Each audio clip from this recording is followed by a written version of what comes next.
10 kilowatt का inverter है जो दिन के वक्त चलता है, चाइना बोर्ड में है, 1 साल की रिप्लेस वारंटी के साथ। ठीक है, आप सब दोस्त एरिया से होंगे। दोस्तों आज मेरे पास यूज़ में कुछ हाइब्रिड इन्वर्टर आए हैं जो चाइना से इम्पोर्ट है, 2-3 मंथ यूज़ है। उसकी प्राइस और स्पेक्स मैं आपके साथ शेयर कर रहा हूँ। इसके अलावा मेरे पास लोकल इन्वर्टर जब दिन के वक्त चलता है उसमें मेरे पास इन्वर्टर आए हैं चाइना बोर्ड में 1 साल की रिप्लेस वारंटी के साथ। तो इसकी प्राइस और स्पेक्स मैं आपके साथ शेयर कर रहा हूँ। दोस्तों ये वो 10 किलोवाट का इन्वर्टर है जो दिन के वक्त चलता है, चाइना बोर्ड में है, 1 साल की रिप्लेस वारंटी के साथ। ठीक है, एक बार ये वारंटी में रिप्लेस हो सकते हैं, आपको नया दे सकते हैं अगर ख़राब हो गए तो।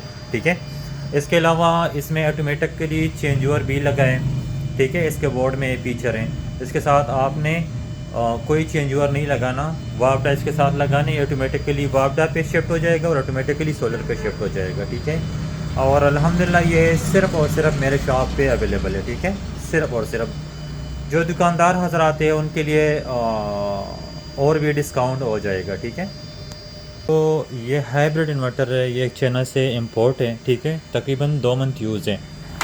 इसकी स्पेक्स आप देख सकते हैं, 3500 वाट का है, 2 बैटरी इसके साथ आप लगा सकते हैं और 8 पैनल लगा सकते हैं। ठीक है, सील पैक है, बॉक्स भी इसके साथ है।